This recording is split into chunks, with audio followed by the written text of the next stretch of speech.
Lo más importante a la hora de aprender a programar en cualquier lenguaje de programación no es ni saber seleccionar un elemento, ni cómo modificar cualquier propiedad de dicho elemento, tampoco cómo se escribe un condicional, un switch, ni un if, o tampoco cómo crear un evento en un botón para que al hacer clic vaya a una función. No, eso es sintaxis. Lo más importante es adquirir una lógica de programación correcta que además te puede servir para cualquier lenguaje de programación que quieras aprender. Soy Hub, me dedico a la formación en lenguajes de programación en diferentes centros de formación desde hace muchos años y te voy a comentar cómo lo hago yo y también qué estrategias utilizo con mis alumnos para que ellos puedan adquirir y mejorar la lógica de programación en su aprendizaje. Para entenderlo con total claridad, podríamos comparar el aprender cualquier lenguaje de programación con aprender cualquier lengua o idioma, francés, chino, japonés, ruso, el que sea, en el que podemos aprender cómo se dice una frase, como me llamo, dónde vivo, etcétera, en el idioma correspondiente, sería como la sintaxis, sería como aprender a crear un evento, por ejemplo. Pero cuando queremos hablar un poquito más en profundidad o mantener una conversación, es cuando vienen todos los problemas del mundo. En programación sería exactamente lo mismo.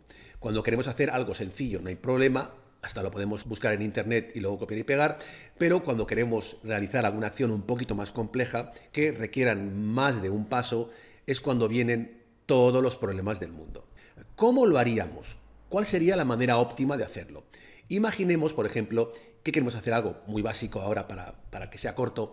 Por ejemplo, tener un input y un botón y que al hacer clic en el botón obtenga el número que ha escrito el usuario dentro del input y le sume 10 y lo escriba en pantalla. Pues bien, este tipo de acción, que es muy básica, no había que hacerlo ni con lógica de programación, pero es un ejemplo, habría que descomponerlo en los mínimos pasos posibles, mínimos de los mínimos. Y estos pasos los podríamos escribir en un papel. ¿Y por qué en un papel? Pues bien, cuando nosotros lo hacemos mentalmente, posiblemente, si son muchos pasos, nos olvidaremos de los pasos, el orden que hemos prefijado, etcétera. Pero cuando lo hacemos en papel, como el proceso es lento y además es visual, porque también lo estamos leyendo, podemos obtener un mayor grado de reflexión. Podemos pensar más. Seguro que os ha pasado que tenéis un problema de programación, no sale, da un error o no sale lo que tiene que aparecer y estáis dándole vueltas al problema durante horas y horas y el problema no sale. Lo dejáis por imposible y al día siguiente o en unas horas, haciendo cualquier otra cosa que no tiene nada que ver, cocinando, yendo en moto, cualquier cosa, pues se os ocurre una solución que es posiblemente la solución que estabais necesitando. Pero no estabais pensando en eso en ese momento, sino que ha salido, por inspiración divina. A mí esto me pasa mucho cuando voy en moto, sale de manera espontánea, sin pensar. Cuando estáis escribiendo, como el proceso es lento, además lo estáis reforzando con la vista, mientras escribís un paso, es posible que veáis que os falta un paso previo o que ese paso se puede descomponer en más pasos. Es muy importante que sean los pasos más pequeños posibles. Por ejemplo, en el caso pues los pasos serían, primero, aplicar al botón un evento para que al hacer clic en el botón se vaya a una función y ejecute una serie de acciones que serían, primero, obtener el valor, después comprobar que el usuario ha escrito algo, que es un número, o por ejemplo, limpiarlo para que quite espacios en el caso de que haya innecesarios. Luego lo tenemos que convertir en numérico, porque cuando obtenemos cualquier valor de un input, aunque pongamos type number, es siempre texto, y al sumar 20 más 10 serían 2010, no 30, convertirlo a numérico y después sumarle 10 y después escribirlo en un campo, en una caja, por ejemplo. Bien, estos serían los pasos que se pueden aplicar a cualquier lenguaje de programación y que escribiríamos uno por uno en el orden correcto. Luego vendría el siguiente paso. El siguiente paso sería convertir eso en el lenguaje de programación que utilicemos. Pues por ejemplo, el obtener el valor sería .value, la eliminación de los espacios sería .trim, luego number para convertirlo a numérico, inner HTML, por ejemplo, para escribirlos. Y luego sería la escritura correspondiente, que habría mucho menos problemas porque el trabajo ya está hecho. ¿Vale? Pero el tema para fomentar la lógica de programación es evidente que la mejor manera es hacer proyectos, practicar. ¿Qué problema hay? Que si es una aplicación o una actividad muy sencilla con 4 botones y cada botón haga algo de manera inconexa, no hay lógica de programación. Eso es sintaxis, que también es importante, pero la lógica de programación vendría después. Sería muy sencillo, no nos serviría. Si por el contrario hacemos una actividad muy compleja, que hay lógica de programación por un tubo, está muy bien, pero o bien es muy compleja o bien hasta llegar a ese punto que nos interesa hay que pasar por muchas cosas previas que tampoco es el momento. Entonces hay que ser algo corto, sencillo, que nos lleve al meollo de la cuestión rápido. Sería una mezcla de las dos. Pero antes de explicaros qué es lo que hago con mis alumnos para desarrollar la lógica de programación, os voy a comentar un proyecto que me ha llegado, un proyecto real, que es en la creación del juego de las parejas, en el que aparecen unas imágenes, 20, 40, las que sean, inicialmente tapadas, y cuando el usuario hace clic sobre dos de los cuadros tapados, se destapan. Si pertenecen a la misma imagen, quiere decir que le has descubierto una de las parejas, se mantienen despejados y tienes que seguir a la siguiente, y si no son las mismas imágenes, esperan 2 segundos y se vuelven a tapar otra vez para descubrir. El juego acaba cuando descubres las 20 parejas entre los 40 cuadros o las imágenes que sean. Bien, para esto hay que planificarlo inicialmente. Y aunque se puede hacer de muchas maneras, el primero de los pasos es crear un array con las 40 imágenes desordenadas. Para esto se puede hacer de múltiples maneras. Se puede utilizar algún tipo de algoritmo, como por ejemplo el algoritmo de Fisher-Yates u otros, o por ejemplo pues combinar el sort con el math random o con cualquier otro. Depende un poquito de la tecnología. Pero si lo quisiéramos hacer a prueba de cualquier tipo de tecnología, de manera manual, lo que haríamos sería obtener, por ejemplo, inicialmente el array de las 20 o las 8 o las 10 imágenes. Tiene que funcionar con cualquier número de imágenes, evidentemente. Supongamos que tenemos, por ejemplo, 8. Bien, lo que haríamos sería crear un array con el doble de imágenes. Si inicialmente hay 8, tendríamos un array de 16. Lo haríamos copiando 2 veces los valores del array original en este array general.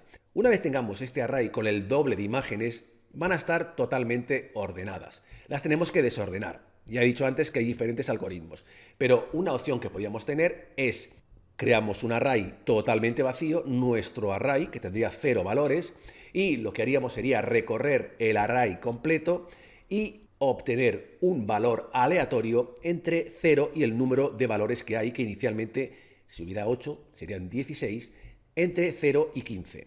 Escogeríamos un número al azar, por ejemplo, imaginaros el 3. Obtendríamos el valor 3 y lo copiaríamos para colocarlo en nuestro array, que ahora tendría un valor. Y evidentemente lo teníamos que eliminar del array general. Luego repetiríamos la operación hasta que el array general se quedara sin 0. Lo interesante es que cada vez que uno de los valores lo sacamos del array general y lo ponemos en nuestro array, quedan menos valores. Y el número aleatorio se calcula de 0 al número de valores que hay. Por lo tanto, al final tendríamos nuestro array totalmente completo y el otro array a 0, el array general a 0. Una vez lo tenemos así, sería pintarlos, renderizarlos en pantalla, inicialmente tapados. Cuando hacemos clic en un elemento, este elemento lo tenemos que guardar en un array nuevo de 2 valores, que son los 2 valores que nosotros podemos mostrar. Cuando desplegamos el segundo de los valores, bloqueamos todos los botones para que no se puedan desplegar nuevos elementos y comparamos el valor del array 0 con el array del valor 1. ¿Que son iguales? Los dejamos despejados, no hay que hacer nada en ese sentido, nos apuntamos un acierto y repetimos. Si son diferentes los valores, recorremos el array de 2 valores y los volvemos a tapar. Volvemos a activar todos los botones y bueno, pues así hasta el final, hasta que el número de aciertos es mayor o igual que el número de valores que hay. Esto sería una de las opciones, hay muchas más opciones de hacerlo, pero evidentemente para llegar a puntos de ese tipo, de hacerlo con una soltura, inicialmente tenemos que practicar con ejemplos un poquito más sencillos. Yo hace tiempo que este problema surge en clase siempre y he ideado una serie de actividades que ahora os comentaré para fomentarlo. Entonces, ¿qué es lo que hago?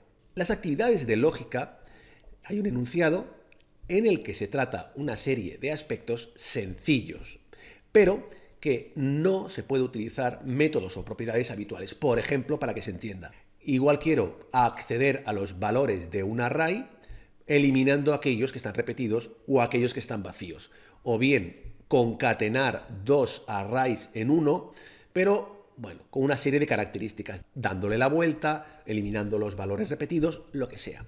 Bien, para hacer este tipo de acciones se utilizan métodos y propiedades que nos facilitan la labor, como por ejemplo concat, splice, indexOf, finindex, etc., que en una sola línea, una expresión, te lo hace.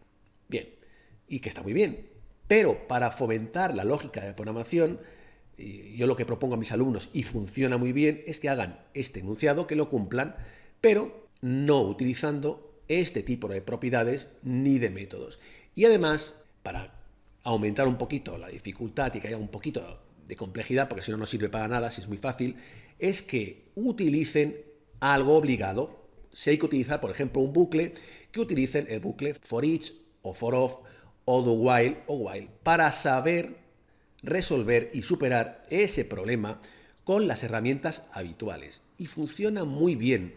No quiere decir, y el objetivo de estas actividades no es no aprender a utilizar este tipo de métodos, que están muy bien, pero para aprender y fomentar la lógica de programación va muy bien saber resolver este tipo de enunciados con lo básico, con lo habitual en cualquier lenguaje de programación. Para ello, ahora a continuación, te voy a proponer 4 actividades cortas y sencillas en las que al principio está el enunciado y lo puedes ver en funcionamiento y posteriormente, ahí deberías parar el vídeo, si quieres hacer la actividad, y yo te aconsejo que lo hagas, pararías el vídeo e intentarías hacer la actividad. Te puedes descargar el archivo HTML, CSS, si hay JavaScript, en el caso de que haya algo. A veces en el JavaScript está el array de objetos que se puede utilizar y lo intentes resolver.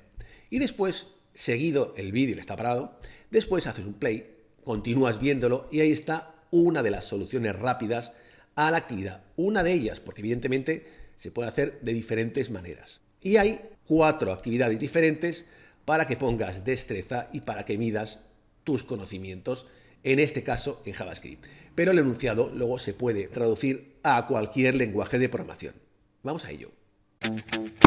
Te aconsejo que mires este vídeo, accedas a este completo curso y te suscribas al canal para estar al tanto de todas las novedades.